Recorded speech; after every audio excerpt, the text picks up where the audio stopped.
Tonight, we're playing basketball on an aircraft carrier, because we can. You are Locked On Big Ten, your daily podcast on the Big Ten Conference. Part of the Locked On Podcast Network, your team every day.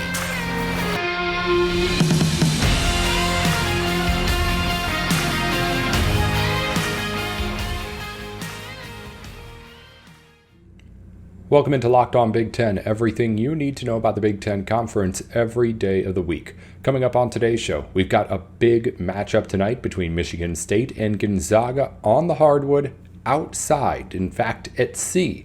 They're going to be playing on an aircraft carrier in San Diego. I'm going to talk to you about that one here with Andy Patton from Locked On College Basketball in just a minute. Our show today is brought to you by Upside. Download the free Upside app and use promo code LOCKED to get $5 or more cash back on your first purchase of $10 or more. That's $5 or more cash back on your first purchase of $10 or more at Upside. We'll tell you more about them in just a minute. Again, we're going to start off the show by getting into things between Michigan State and Gonzaga here with the host of Locked On College Basketball, Andy Patton. Now, if you haven't heard of the show, that's because it's new. And Andy had me on to go over some Big Ten basketball stuff on today's show, when you're hearing this on today's program. And we're going to go over it here on our show as well. One segment from that show on Locked On College Basketball. It's a new show on Locked On, in which I was on all day here today going over everything going on in Big Ten basketball going into the season. But our conversation just on Michigan State Gonzaga is what you're going to hear here on Locked On Big Ten right now. So if you're a basketball nut, which if you're a Big Ten fan, there's a good chance, you can be sure to subscribe to Locked On College Basketball to get everything that you need over on the college basketball side. It's Isaac Shade, Locked On Tar Heels host, and Andy Patton, the host of Locked On Gonzaga and the Bulldogs.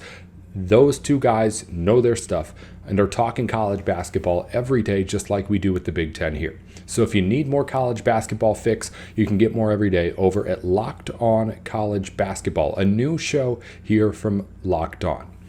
My conversation with Andy Patton of Locked On College Basketball that was on his show and now right here on our show, with Michigan State set to face off against Gonzaga outside. Let's have that conversation again and hear it for you here right now. Well, Gonzaga and Michigan State are bringing back the aircraft carrier games, and we are here to break it all down right here on the Locked On College Basketball Podcast. You are Locked On College Basketball, part of the Locked On Podcast Network, your team every day.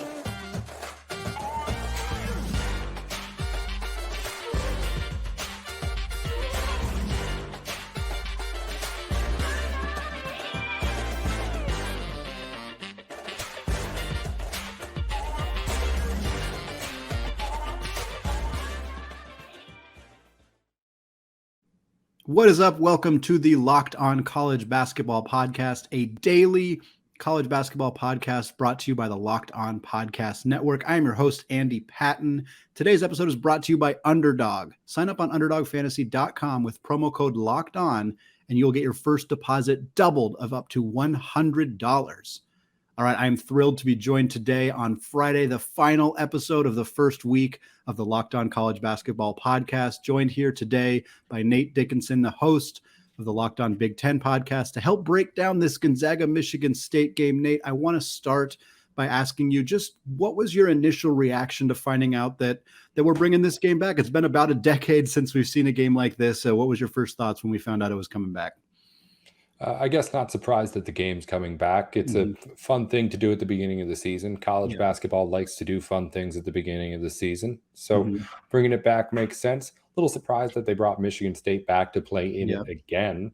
But hey, I guess that's advantage Big Ten team. So I'm all for it. But aside from any of that, no, I'm not surprised that it's happening. I think it's going to be a whole lot of fun. And I'm looking forward to seeing it, seeing the scene itself on Friday.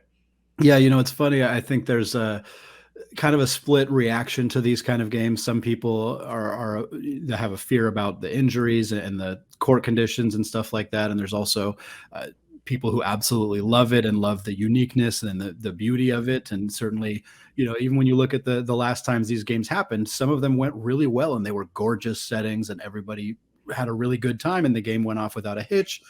And then there were some instances where games got canceled at halftime. So you can kind of see why there's a bit of a spread on either direction here. But for Michigan State, for Tom Izzo, obviously always been willing to kind of push the envelope and try to do things a little bit differently. And Mark Few likes to do the same. So I think it'll be a really fun opportunity to see two really good teams play each other in a situation that you might not otherwise get a chance to see them play. Yeah, I feel like the people who are talking about like injuries and weird Mhm. court conditions, I don't feel like those people understand just how much basketball these kids are playing. Yeah. They're playing inside, they're playing outside, they're Mhm. playing on cracked concrete in the Yeah. summers and stuff, especially at this point before they're in Mhm. the pros when they don't have Mhm. like millions of dollars in Yep. contracts to keep them from doing so. Mhm. These guys are playing basketball all the time. It's not Yep. a matter of anything like that.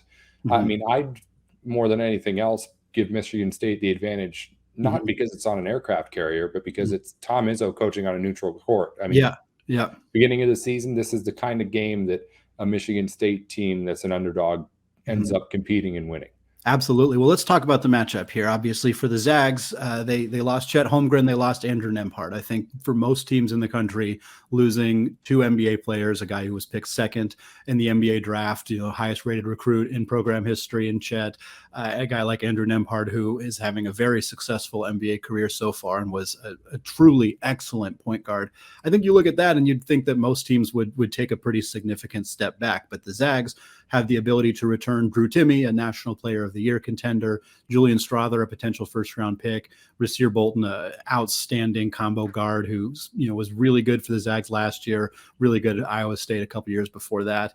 Picked up a couple nice transfers as well. So this is a Gonzaga team that they came into the year number 2. They played a tough scrimmage game against Tennessee and then beat North Florida in their first game. We know that they're going to be a really tough team. They've always been a tough team. They got themselves a really nice non-conference schedule this year, but a lot of that can be said with Tom Izzo's squad as well. They don't have as much star power as Gonzaga does, but they have a nice balanced offense. They obviously have a phenomenal coach. I'm kind of curious just a little bit about what this offseason looked like for the Spartans and kind of how they are kind of coming into the season and what they might look like this year. Right now, Michigan State's still kind of, I think, looking for the guy. I mean, Mhm. you mentioned you lose the NBA talent, but you Mhm. kept a guy like Drew Timme out there. Michigan Mhm. State lost both its NBA talent and Max Christie, but it Mhm. also lost the leading scorers around him too. Gabe Mhm. Brown's not here anymore. Yeah. Marcus Bingham's not here anymore to kind of carry that load with him too. So Mhm. it's not really just that they lost that big star out there. They had seniors that were leaving too. So Mhm. the question becomes, who is it that takes over that role? In the Mhm. first game, Joey Hauser Yeah. was really impressive, 18 points, 10 rebounds. He was the guy who was taking the most shots for that Mhm. team. It seems like he could be someone who could step in and do that. Other names to look out for, Jackson Kohler and Trey Holloman, the two freshmen, only played 16 and 11 minutes. They're four-star recruits, Mhm. guys who are going to be contributing on this team. I don't know how much they contribute in this game Sure. exactly how much Tom Izzo wants to get them in Mhm. this weird Yeah. game at the Right. beginning of the season, to say the very least. Uh-huh. Um, as far as just what Michigan State's doing, they're still Mhm. trying to find that guy Yeah. because I think there's talent to be a tournament team here. There's Mhm. talent to compete in the Big Ten, but it has to at least get some structure still that I Mhm. think Izzo's still kind of feeling out. Yeah, absolutely. And you look at this team, Joey Hauser did have an outstanding first performance. Pierre Brooks came off the bench and scored 14. I don't know that even Izzo would have guessed that he's your second leading scorer in your first game. And obviously there's a difference between playing Northern Arizona and playing teams like Gonzaga and Kentucky and some of the other teams that this Spartan squad is going to end up playing. But what a better way to try to find out who your guys are than go out and challenge them with this kind of schedule, with this kind of ridiculous stretch that they're going to end up facing. I'm curious, Izzo has always been a coach who's so ready to anybody, anytime, anywhere. And Gonzaga has done that too. And part of Gonzaga's reasoning for that is because they have a easier conference schedule. And so they don't have as many big games that they can play between January and March. So they have to prepare themselves in the non-conference. But Izzo, he's got a lot of great games that he's going to play in the Big Ten. The Big Ten may not be as dominant as it's been in the past, but you still get Indiana and Illinois and Wisconsin and all of those other great, Ohio State, a bunch of phenomenal teams. So for Izzo to go out and schedule really tough non-conference schedules, that him just trying to put the absolute most challenging team, challenge his team as much as humanly possible, just to see if they can be as ready for March as they can. Sure. And I feel like Izzo's smart enough now to kind of just get a feel of what his team's, going to need at some point going forward in the future in getting this done. Because in maybe like the Michigan State teams that we've seen from, let's say, 5, 10, maybe even longer years ago, Sure. Those teams were safely in the tournament, and we were always so impressed with how they were able to overperform once they got into March. Over these past recent years, Michigan State's been more of a bubble team, and we've seen Izzo's ability to really get a team ready for the postseason by making a run to the postseason and making it into that tournament. He's gone through multiple times spots where it seemed like Michigan State has been dead in the water in January, and by the time you get to middle of February, they're right back there on the bubble and in the conversation come Selection Sunday. So whatever it is that Tom Izzo's doing, it works. Yeah. And I believe that it's something that you can't question at this point, even if it is a team that, again, is lacking a sort of structure, it's lacking a sort of leadership right now and facing the number 2 team in the country on an aircraft carrier. You can't question too much what he's doing out there. Absolutely. Back in on Locked On Big Ten, I'm Nate Dickinson. And thanks again to Andy Patton for having me on Locked On College Basketball. Again, it's a brand new show from Locked On. So if you're a big college basketball fan, head on over to Locked On College Basketball and follow them the same way you follow us and any of your other podcasts wherever it is you listen. Of course, they're on YouTube too, and Twitter and all that good stuff.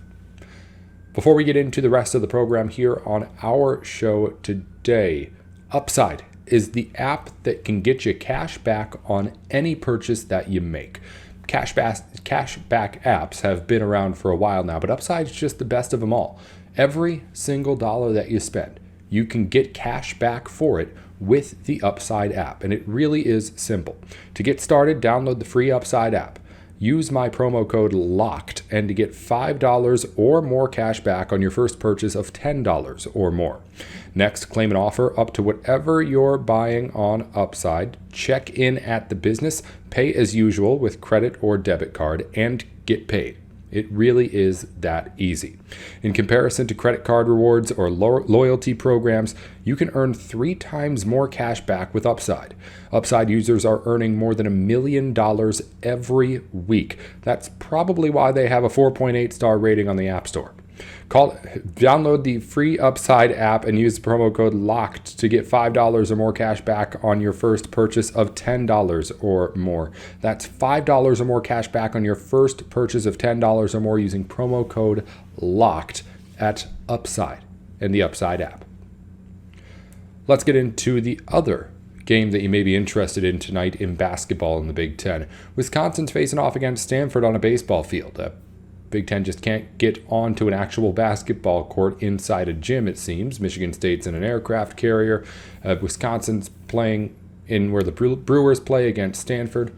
It's going to be a whole lot of fun here tonight, but we're going to get into at least a little bit more on Wisconsin after we talk to Michigan State. Just a quick refresher on exactly what you're looking at going into this season with the Badgers if you're a big Wisconsin fan as we go into this first big game of the season against a Power 5 team. If you knew last year's Wisconsin team, you pretty much know this year's Wisconsin team, at least as far as the guys who are going to be doing big stuff on it. They're running it back.